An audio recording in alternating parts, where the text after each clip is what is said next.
طيب السلام عليكم يا شباب، ايه الاخبار؟ عاملين ايه؟ يا رب تكونوا بخير. ده الفيديو الثالث من سلسلة الاوتو لاي اوت، والنهاردة هنتكلم عن الجريد. اتكلمنا قبل كده عن الاوتو لاي اوت وطبقنا عليه في كارد كده بسيط، فاتمنى يكون الموضوع واضح جدا بالنسبة لكم. هنتكلم النهارده عن الجريد، وان شاء الله لسه هيكون في فيديوهين. فيديو هيكون عن الريسبونسيف، وفيديو هيكون عن تطبيق عملي بقى ان شاء الله نطبقه مع بعض على كل حاجه في الاوتو لاي اوت. يعني الجريد هو من الحاجات الجديده في فيجما وما كانتش موجودة قبل كده يعني، وهي بتحل مشكلة اشهرها هي في الديزاين اللي بيكون بالشكل ده، بنسميه احنا تقريبا بنتو جريد او حاجه زي كده. طيب مبدئيا الجريد ده اصلا بيتعامل ازاي؟ هو بيكون فريم عادي خالص، تمام، وانت بتحدد من هنا من الاوتو لاي اوت بتاعه، من هنا بتحدد ايه الايكون دي، تمام. فبيتقسم معاك بقى كده ايه بالشكل ده اوتوماتيك. فانت بتبدأ ايه تحدد من هنا انت عايز كام عمود او كام صف، تمام، براحتك. بيكون بيوزعهم لك بالشكل ده، وبعد كده ايه بتقدر تاخد مثلا اي صورة او اي حاجة بتضيفها في الايه في الصفوف في الاعمدة دي، تمام. وبعد كده بقى بتبدأ ايه تحط البادنج بتاعتك من فوق ومن تحت، وبتظبط المسافات والتفاصيل دي كلها. ده ايه مبدئيا كده. ايه بقى المشكلة اللي الجريد ده بيحلها واللي فيجما عملتها؟ خلونا كده نشوف. انا جهزت الشكل ده. احنا لو عايزين الشكل ده يكون ريسبونسيف معانا، مثلا اللي هو ايه لما بصغر كده اللي فوق ده بيصغر معايا، بيبقى مظبوط، تمام، مفيش في اي مشاكل خالص. المشكله اللي انا هواجهها هنا انه انا عشان اخلي الجزء ده ريسبونسيف كمان معايا يكون مظبوط مفيش فيه مشاكل، هو والجزء ده انا بضطر اخليه يفل الكونتينر، تمام، لان هو دلوقتي مش بيفل الكونتينر، بيبقى بالشكل ده. فانا لو انا عايز اخلي ده يكون ريسبونسيف معايا، فانا هبدأ ايه اخليه في الكونتينر كده، وده برضه هيكون في الكونتينر اصلا اوريدي. فلما هخليه في الكونتينر مش هيكون بالويدث اللي انا عايزه او بالشكل اللي انا عايزه. هو هيفل بناء على الخصائص اللي انا اديتها له من هنا، ان هو يكون المسافة ما بينهم وما بين بعض 27، ويفل الكونتينر ده كله، فاوتوماتيكلي هيتحول معايا للشكل ده. فانا لو جيت اغير فيه اي حاجة هيرجع تاني يكون ايه فيكسد ويدث، مش هيكون في الكونتينر. فانا كده برضو بوظت قصة ان هو مش هيكون ريسبونسيف معايا. فدي المشكلة اللي بيحلها ايه الجريد. هنحل المشكلة دي ازاي؟ خلونا مثلا نعمل جريد، تمام، فريم جديد اهوت وعملنا جريد، وخلينا نقسمه مثلا ايه ل3 في 3، تمام، 3 في 3. وخلينا بس ايه مبدئيا نديله بادنج 16 وبادنج 16 عشان بس يبقى شكله متهندل. وانا ممكن اشيل الفيل بتاعه من هنا عادي، فهيظهر لي بالشكل ده. فخلوني اخد الكارد ده مثلا وايه واضيفه هنا، تمام، واضيف برضو زيه هنا، واضيف برضو ايه، ولا خلينا نجيب واحد ابيض بس عشان ايه نبقى قادرين نميز التفاصيل. ولو ايه استخدمت واحد هنا كمان، احنا عايزين اصلا الجريد يكون 3 مش 2، فاحنا هنزود واحد تحت هنا كده، تمام. وخليني ايه اضيف برضو واحد هنا، وخليني اعمل ايه اضيف برضو واحد هنا. فانا كده الشكل اللي عندي ده لما اسحب ده كده فهياخد المساحة دي كلها، تمام. وخلينا نقول ايه ان اللي تحت ده زي ما هو عادي خالص زي اللي فوق.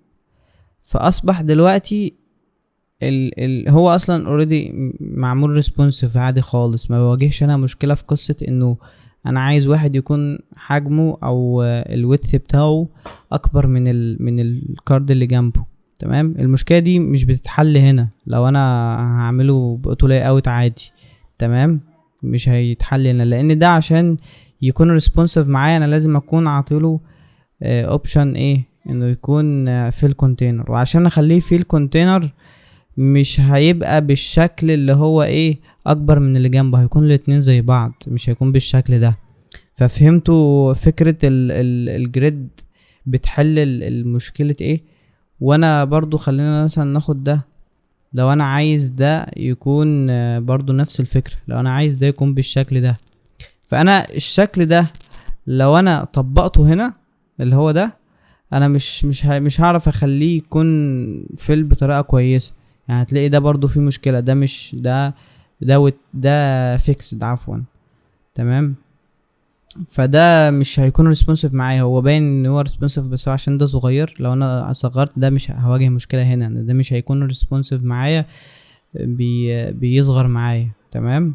طيب الفكرة التانية بقى اللي في الجريد، لو انت عندك مثلا شكل زي الاشكال دي كده، تمام، بتضيف الصور بالشكل الجاليري ده كده، فانت ايه بتعمل ايه؟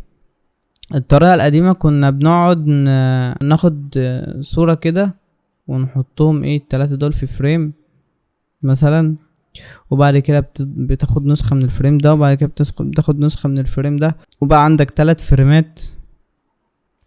فانت الدنيا بيبقى فيها فريمات كتير قوي. الطريقة الجديدة بقى بتاعت الجريد ده ان هو بتعمل جريد عادي خالص، بتعمل فريم، تمام، وبتخليه جريد، وبعد كده بتحدد انت عايزهم قد ايه، وبعد كده بتاخد صورة مثلا منه وتضيف كده. تمام.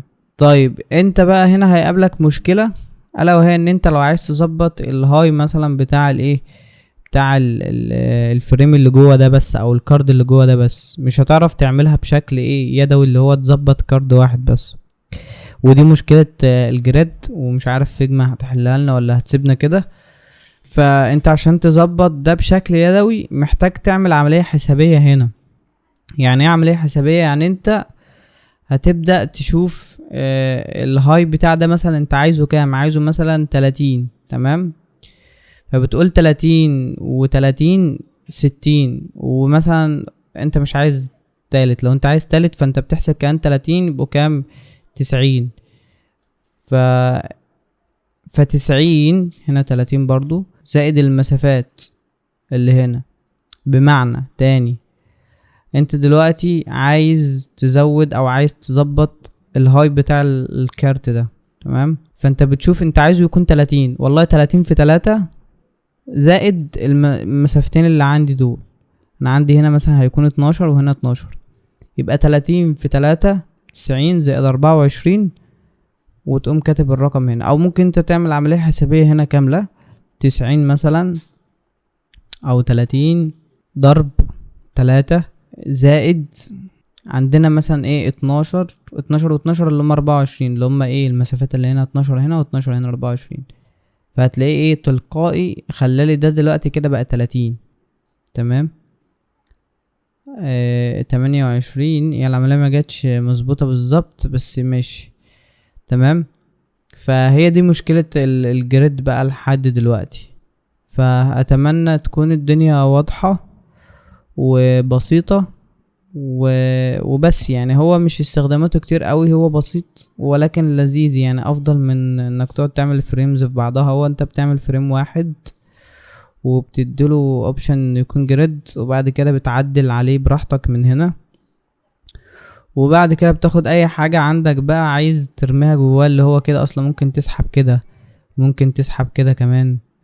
فبس هو لذيذ يعني وبسيط وبس. لكن المشكلة الوحيدة اللي قلتلكوا عليها دي اللي هتواجهكوا هي فكرة انك لو عايز تعدل الهاي بتاع الجزء ده مثلا او الكارت ده مثلا، بتحتاج انك تعمل العملية الحسابية دي بناء على انت عايز ده يكون قد ايه. يعني لو عايز ده 100 مثلا، يبقى 100 هضربها في 3 زائد المسافتين اللي عندي دول.